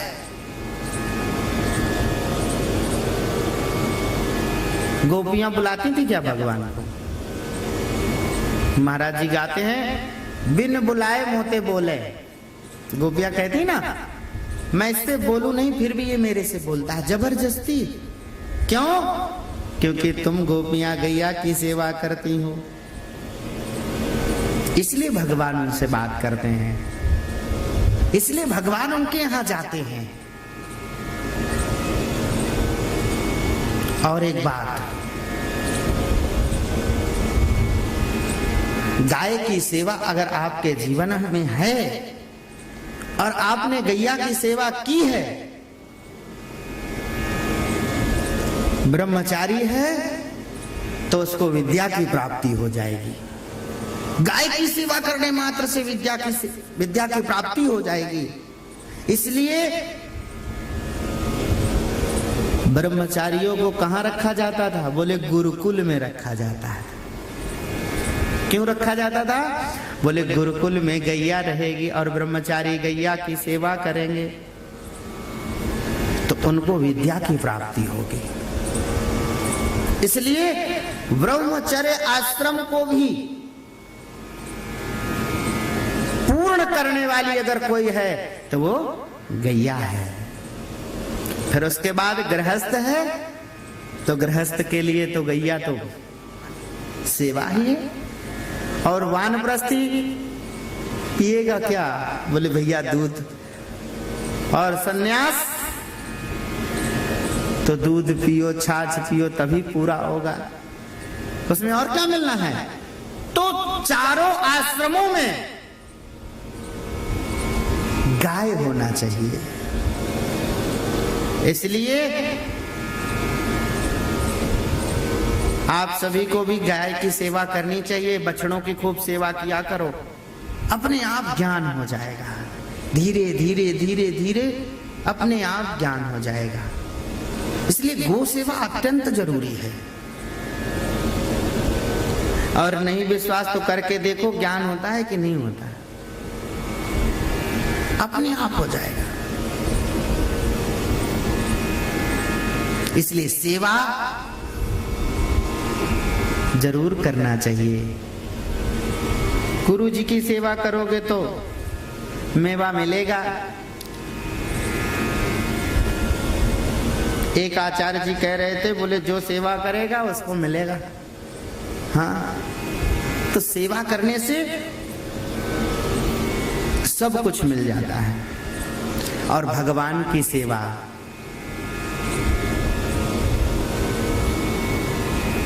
भगवान की सेवा में देखो, सेवा तो कई प्रकार से भी होती है।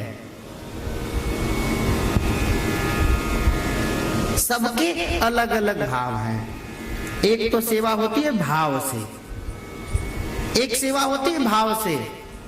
आपका भाव, और कहीं लिखा है कि भावग्राही जनार्दन, भगवान भाव को ग्रहण करते हैं। ऐसा भी कहीं कहा गया है। भगवान कहते हैं, भाव का भूखा हूं मैं, भाव ही बस सार है। भाव से जो कोई मुझे भजे, तो भव से बेड़ा पार है। भगवान भाव के, और सेवा भी भाव की होती है। इसलिए सेवा में अगर भाव है आपके, तो सेवा उत्तम मानी जाती है। सेवा में भाव का होना अत्यंत जरूरी है। और भाव नहीं है तो फिर नमः नमः नमः नमः नमः करते रहो। अगर भाव है तो वस्तु और पदार्थ हो चाहे ना हो, लेकिन अगर आपके अंदर भाव है तो मानसी सेवा भगवान स्वीकार कर लेते हैं। भगवान मानसी सेवा भी स्वीकार कर लेते हैं। एक कथा तो आप सबने सुनी ही होगी कि उसके मानसी में भी भगवान पहुंच गए। एक व्यक्ति था, धनवान था, लेकिन उसने सोचा धन से क्या सेवा करना, भगवान की भाव सीख लेते हैं। तो एक महात्मा के पास गया, महात्मा से कहा कि महाराज हमको सेवा बताइए, कैसे भगवान मिल जाएं। महात्मा ने अनेक प्रकार की पूजा विधि बता दी, ऐसे ऐसे पूजा कर लीजिए, ऐसे ऐसे पूजा कर लीजिए भगवान। अरे बोले इसमें तो बहुत पैसा खर्च होगा, बिना पैसे वाली सेवा बताइए। बोले ठीक है, बिना पैसे वाली सेवा मैं बताता हूँ। ऐसा है कि मानसी सेवा किया करो, मानसी सेवा किया करो। मानसी सेवा कैसे? तो बोले बस मन से भाव कर लिया करो, आंख बंद कर लिया करो और खूब सेवा करो। बोले आप थोड़ा बता दीजिए। तो महात्मा ने बता दिया, देखो आंख बंद कर लो और बस पद्मासन पर बैठ करके आंख बंद करके और सर्वप्रथम जाओ पहले यमुना जी में सुंदर स्नान करो और स्नान करके सुंदर वस्त्र धारण करके और सुंदर स्वर्ण के कलश में यमुना जी का जल भर करके लाओ और अपने ठाकुर जी के सामने पहुंचो, वहां भी आसन पे बैठो, चौकी बिछाओ, उसमें सुंदर रेशमी वस्त्र डालो, भगवान के लिए सुंदर स्वर्ण की थाल में भगवान को सुंदर स्नान कराओ और बढ़िया दूध दही घृत बूरा से शहद से भगवान को पंचामृत से सुंदर स्नान कराओ, फिर सुंदर भगवान की सुगंधित इत्र से मालिश करो, फिर भगवान को सुंदर वस्त्र पहनाओ, सुंदर सुंदर भगवान के वस्त्राभूषण अलंकृत करो, फिर भगवान का सुंदर श्रृंगार करो, भगवान के सुंदर गालों पर पत्रावली का निर्माण करो, सुंदर तिलक धारण कराओ, भगवान को मोर मुकुट धारण कराओ और सुंदर भगवान को धूप दीप, फिर भगवान को सुंदर नैवेद्य का भोग लगाओ। कुछ नहीं है तो कम से कम शुद्ध देसी गैया का दूध बढ़िया औटा करके भगवान के सामने थोड़ी मिश्री डाल करके शक्कर डाल करके भगवान को भोग लगाओ। इससे भगवान तुमसे प्रसन्न हो जाएंगे और तुम मानसी सेवा में भाव से करोगे। बोले ये बढ़िया सेवा आपने बता दी, बहुत अच्छी बात, तो मैं ये सेवा, अब वो सेवा करने लग गया, भाव भी आ गया उसके अंदर। अब एक दिन तो ऐसा डूब गया वो भाव में और सेवा कर ही रहा था कि उससे भाव में, मानसी सेवा में उस दूध में शक्कर ज्यादा चली गई, शक्कर ज्यादा चली गई। तो उसने सोचा कि अभी शक्कर घुली नहीं होगी, ऐसे चम्मच से निकाल लेता हूं। उसने भाव में ही दूध में चम्मच डाला और शक्कर निकालने लग गया। भगवान ने हाथ पकड़ लिया भाव में, बोले बच्चा कम से कम मानसी में तो कंजूसी मत कर, मीठा हो गया तो हो गया, हो जाने दे, इसमें तेरा कुछ नहीं लग रहा है। तो सेवा में भाव की सेवा प्रधान होती है। अगर भाव है तो काम बन जाएगा। इसलिए भाव का होना अत्यंत जरूरी है। आप कहेंगे कि भाव कहां से लाएं? अब भाव लाएं कहां से हम? हमारे अंदर भाव प्रकट कैसे होगा? तो भाव लाना है आपको, तो भाव लाने के लिए आपको सुंदर भक्तों का चरित्र श्रवण करना चाहिए। भक्तों के चरित्र श्रवण करने से आपके जीवन में स्वाभाविक वैसा भाव आपके अंदर आ जाएगा। धीरे धीरे सत्संग करते रहिए तो अपने आप वो भाव जागृत हो जाएगा।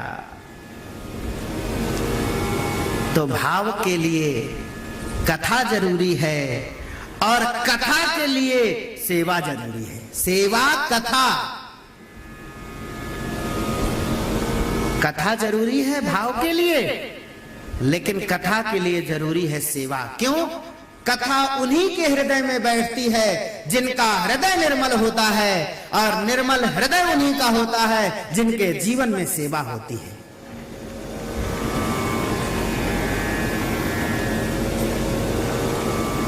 बिना सेवा के कथा भी नहीं है। जो सेवा किया है उसी के जीवन में कथा आई है। क्योंकि अगर आपका हृदय निर्मल नहीं है, निर्मल का तात्पर्य अर्थ है खाली, खाली हृदय एकदम साफ स्वच्छ। और जैसे में खाली हो, साफ स्वच्छ हो, उसी पात्र में आप कुछ भर सकते हैं। अरे गिलास खाली है, साफ स्वच्छ है, तो आप उसमें कुछ भर सकते हैं। और अगर उस गिलास में कुछ भरा हुआ है, साफ स्वच्छ नहीं है, तो कदाचित आप उसमें कुछ भरेंगे तो अगर वह कुछ उसमें कूड़ा करकट पड़ा हुआ है उस गिलास में, तो जो सामग्री आप उसमें भरेंगे वो खराब हो जाएगी। तो खाली होना अत्यंत जरूरी है। और कदाचित ये आपका जो हृदय है, इस हृदय में आपके काम, क्रोध, लोभ, मोह, मद, मात्सर्य, ईर्षा, द्वेष, छल, कपट, दंभ आदि भरे हुए हैं। तो आप हृदय में क्या भगवान को भरोगे, क्या कथा भरोगे? आपको तो कथा में भी ऐसा लगेगा, अरे क्या फालतू में गाय गाय गाय गाय गाय गाय की चर्चा, और कुछ कोई कुछ, अरे कुछ बढ़िया चुटकुला सुनाते, अरे कुछ इधर उधर हंसी मजाक की बात हो जाती तो 2 घंटा निकल जाता। जब देखो कोई कथा कहे महाराज तो गाय की बात ला देते हैं। कोई भी कथा यहाँ वहां से सुनाए तो गाय की बात, भागवत कहें तो गाय की बात, रामायण कहें तो गाय की बात, गीता कहें तो गाय की बात, महाभारत करें तो गाय की बात, सब जगह गाय गाय गाय, और कोई बात ही नहीं। ऐसे फिर क्योंकि हृदय आपका जो ना खाली नहीं है, उसमें काम, क्रोध, लोभ, मोह, मद, मात्सर्य, ईर्षा, द्वेष, छल, कपट, दंभ भरा हुआ है, इसलिए दूसरी वस्तु उसमें नहीं आ सकती है।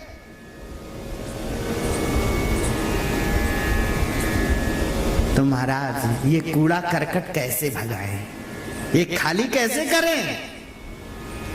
तो खाली करने के लिए सेवा, सेवा से ही ये हृदय खाली होगा। और जैसे ही आप सेवा करने लग जाएंगे तो आपके हृदय में अपने आप स्वाभाविक निष्कामता आ जाएगी। अपने आप निष्कामता, सेवा करने मात्र से आपके हृदय में निष्कामता आ जाएगी। और जैसे ही आपके हृदय में निष्कामता आएगी, आपका हृदय खाली हो जाएगा। तो खाली हृदय में सब कोई जाना चाहता है। भागवत की महात्मा में ही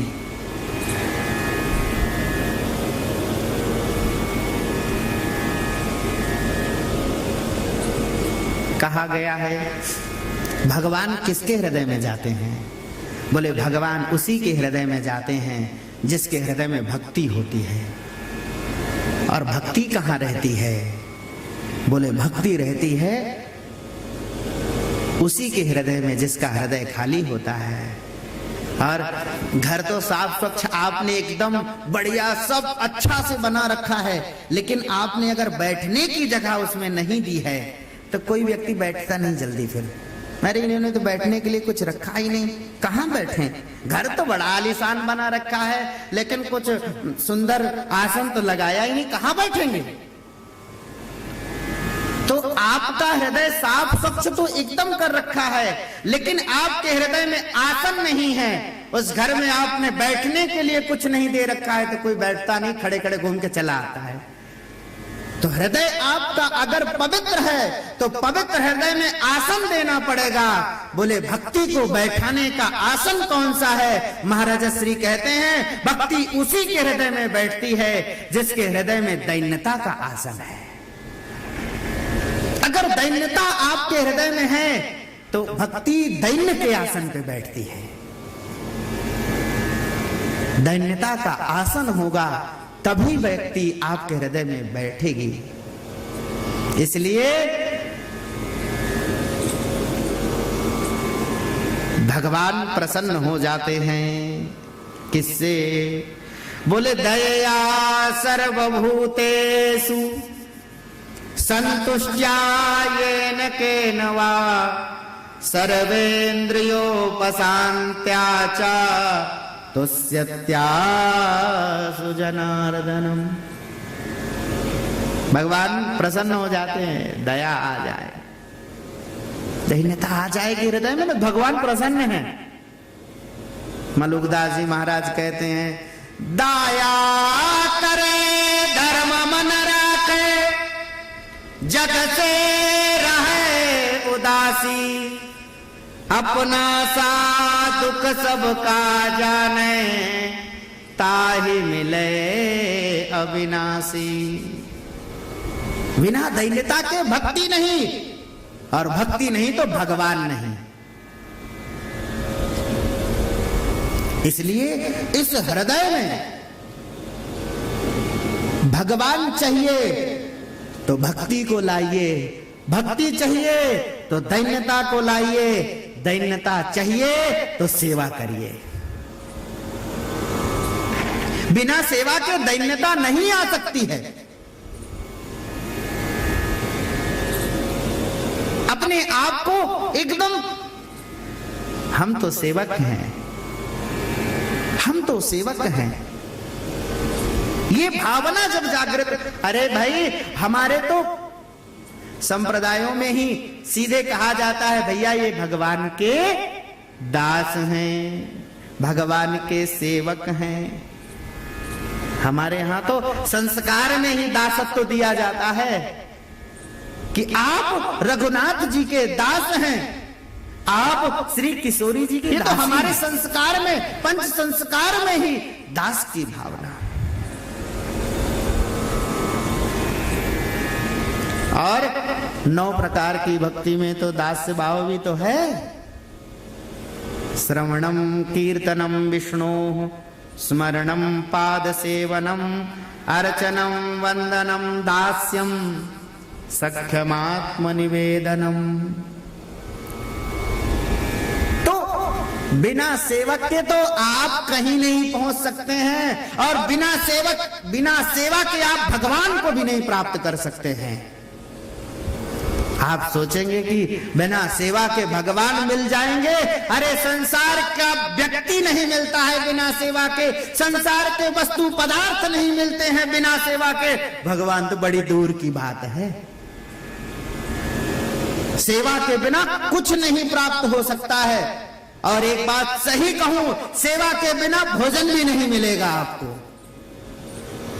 ये पेट भी भरता है तो सेवा करने से, चाहे किसी की जी हजूरी करके सेवा करो, चाहे किसी की चाकरी करके सेवा करो, और चाहे किसी की नौकरी करके सेवा करो, चाहे किसी की मजदूरी करके सेवा करो, चाहे किसी की चापलूसी करके सेवा करो, लेकिन बिना सेवा के रोटी भी नहीं मिलेगी। बिना सेवा के कुछ नहीं। पाठ पूजा भी सेवा ही है भगवान की,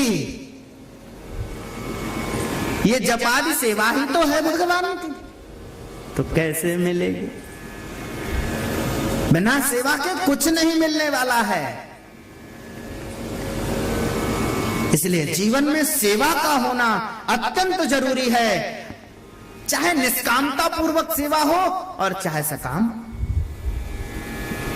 अरे जहां कौन से देवी देवता की सेवा करने से क्या मिलता है, भागवत के 2 स्कंध में है या वर्णन किया है।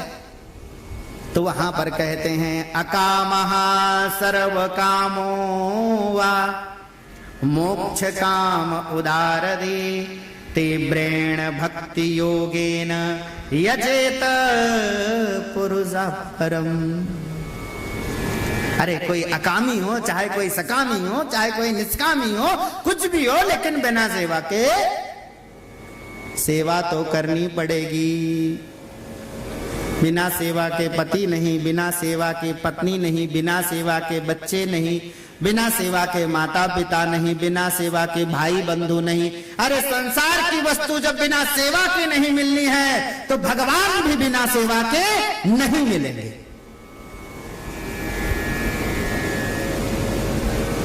और सेवा है तो सेवा से सेवकस्य सकलार्थ संपदा, सेवकस्य सकलार्थ संपदा, सेवा से संपूर्ण स्वर्गाद की संपदा भी प्राप्त हो जाती है। और सेवा से भगवान की प्राप्ति हो जाती है। इसलिए सेवा जरूरी है। बिना सेवा के कल्पना करें हैं कि मिल जाएंगे भगवान, इसलिए सेवा अत्यंत जरूरी है। बस उस सेवा में आपके पास भाव है, या तो भाई देखो जीवन जीना है तो सेवा करना है। अब वो चाहे आप इधर से करिए चाहे उधर से करिए, कैसे भी करिए, सेवा तो करनी पड़ेगी। चाहे निष्कामता पूर्वक करिए और चाहे सकामता पूर्वक करिए। वो आपकी बात है, आप किस प्रकार कर रहे हैं। नौकरी करना भी एक सेवा ही है, बस इतनी सी बात है कि वो सकाम सेवा है। भैया हम कर रहे हैं, पेट भर रहे हैं, वो सेवा ही है। और कदाचित उस सेवा में अंतर केवल इतना है, सकाम में अंतर इतना है कि वो सेवा अगर आप अच्छे से कर रहे हैं तब तक तो नौकरी है, और आपने कुछ गड़बड़ी करी, भैया बाहर चलिए, यहां से नहीं मिलेगी आपको। तो आप अगर अपना सेवा अपने आप अच्छे से नहीं कर रहे हैं तो सेवा से बाहर कर दिया जाएगा। आपको नहीं आता है, चलिए। लेकिन निष्काम सेवा अगर आपके अंदर है तो फिर चिंता मत करिए। निष्काम सेवा है तो भगवान उसको अंगीकार कर लेते हैं, भगवान उसको स्वीकार कर लेते हैं। और जय विजय भगवान के निष्काम सेवक हैं। और निष्काम सेवकों ने, वो तो लीला है, लेकिन फिर भी उन्होंने संकादिकों का अपराध किया तो भगवान ने कहा तुम निष्कामी होकर के हमारी सेवा करते हो तो चिंता मत करो, तुम चलो, हम भी चलते हैं साथ में तुम्हारे, सदा तुम्हारे साथ रहेंगे, साथ छोड़ने वाले नहीं हैं हम। तो भगवान की सेवा कोई करता है अगर निष्कामता पूर्वक तो जीवन भर, क्या मरने के बाद भी भगवान उसके साथ रहते हैं। चिंता मत कर, तू मेरे पास आ।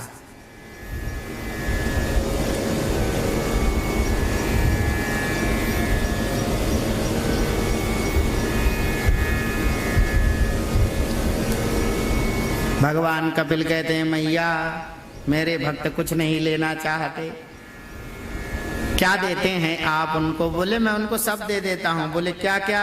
बोले सालोक्य साक्षी सामीप्य सारूप्यैकमप्युत दीयमानम न गृह्णन्ति बिना मत सेवनम जना। मैं देता हूं तो कुछ भी नहीं लेना चाहते। जब आप दे रहे हैं, नहीं ले रहे हैं, तो फिर क्यों आप पीछे पीछे डोल रहे हैं। अरे बोले इसीलिए तो पीछे पीछे इनके डोल रहा हूं मैं। क्यों? क्योंकि ये मेरी निष्काम सेवा करते हैं।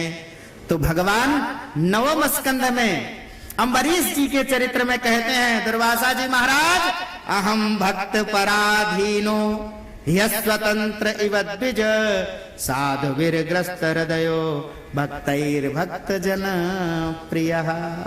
मैं किनके पीछे घूमता हूँ, मैं किन में बंधा हूँ। बोले जो मेरे निष्काम सेवक हैं, मेरे से कुछ नहीं चाहते, इसलिए मैं उनके पीछे पीछे घूमता हूँ, इनके पीछे पीछे डोलता हूँ। फिर उनको चिंता नहीं है अपनी, फिर बोले उनकी चिंता हम करते हैं। तभी तो वैष्णव जन कहते हैं,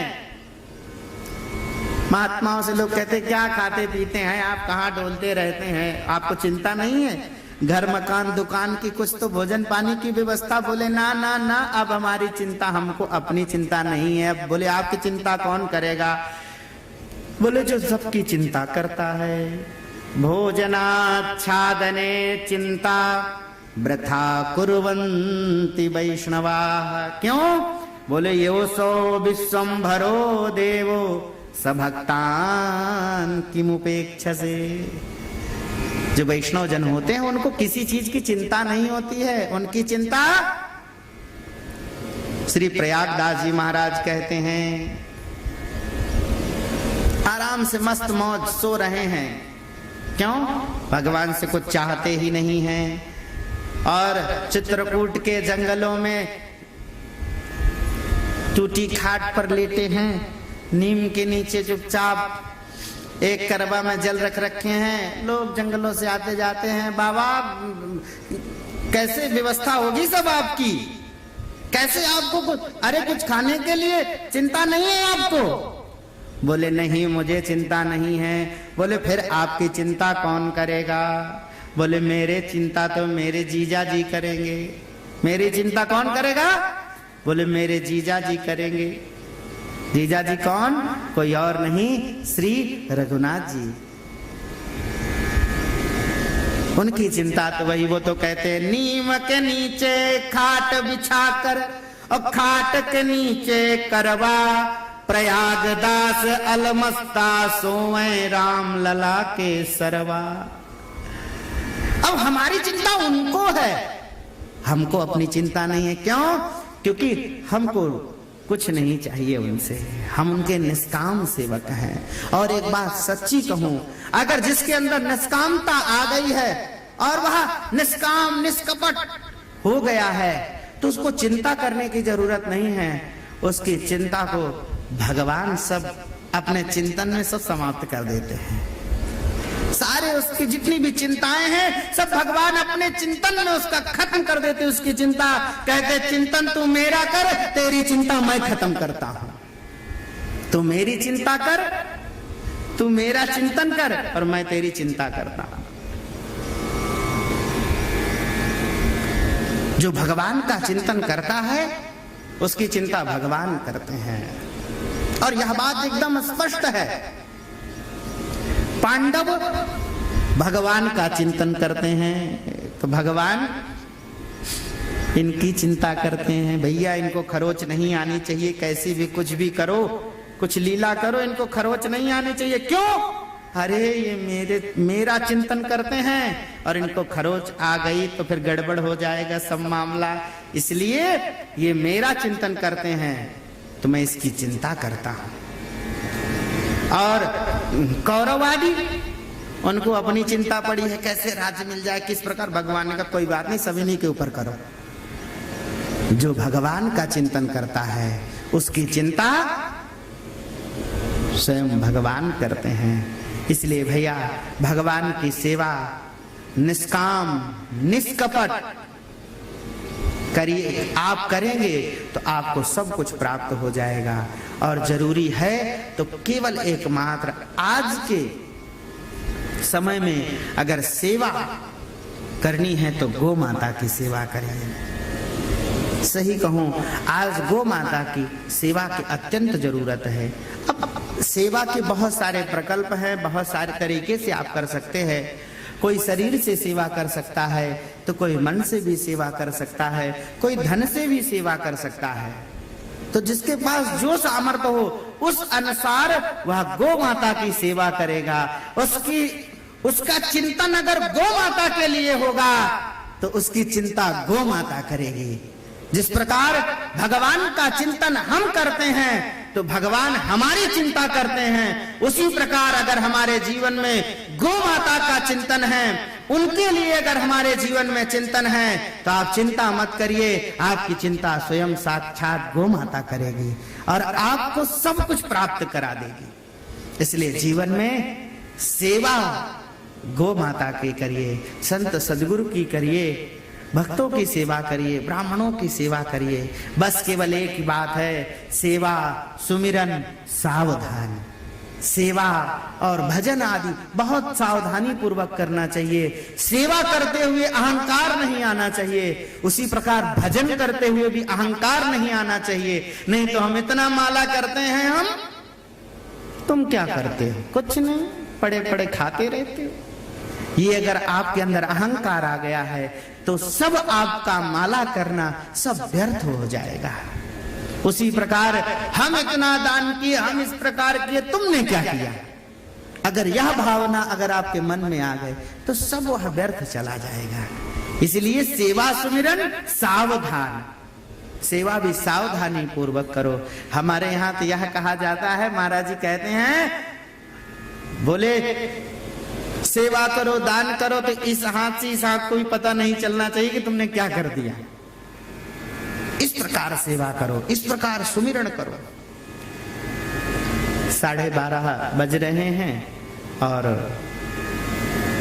आप लोगों के फलार का भी समय हो गया है। तो आज का सत्र यहीं पर विश्राम। कल पुनः फिर जैसे बुद्धि में आएगा वैसी कथा ठाकुर जी कराएंगे। गुरु जी की जो प्रेरणा होगी। गुरु जी ने कहा है चाहे महाभारत करो और चाहे गीता करो, चाहे भागवत करो और चाहे रामायण करो, जो तुम्हारी इच्छा हो सो करना। पोथी तो है नहीं हमारे पास कुछ भी कि उसी से करना है, पोथी है नहीं। अब गौ माता की कृपा से जो मन में आ रहा है सो कह रहे हैं। और आप सब अपने हैं इसलिए कोई दिक्कत नहीं होती कि जो कहेंगे सब स्वीकार कर लो। गौ माता की जय, श्री जड़खोर गौधाम की जय। जय जय श्री राधे। जय गो माता जय गोपाल, भक्त वत्सल प्रभु दीन दयाल। जय गो माता।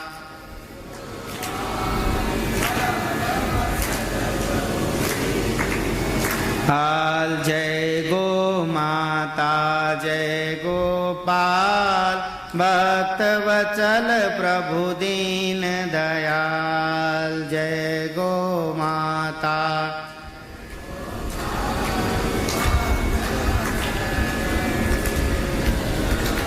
जय गो माता जय गोपाल, जय गो माता, भक्त वत्सल प्रभु दीन दयाल। भक्त वत्सल प्रभु हाल। जय गो माता जय गोपाल, भक्त वत्सल प्रभु दीन दयाल। जय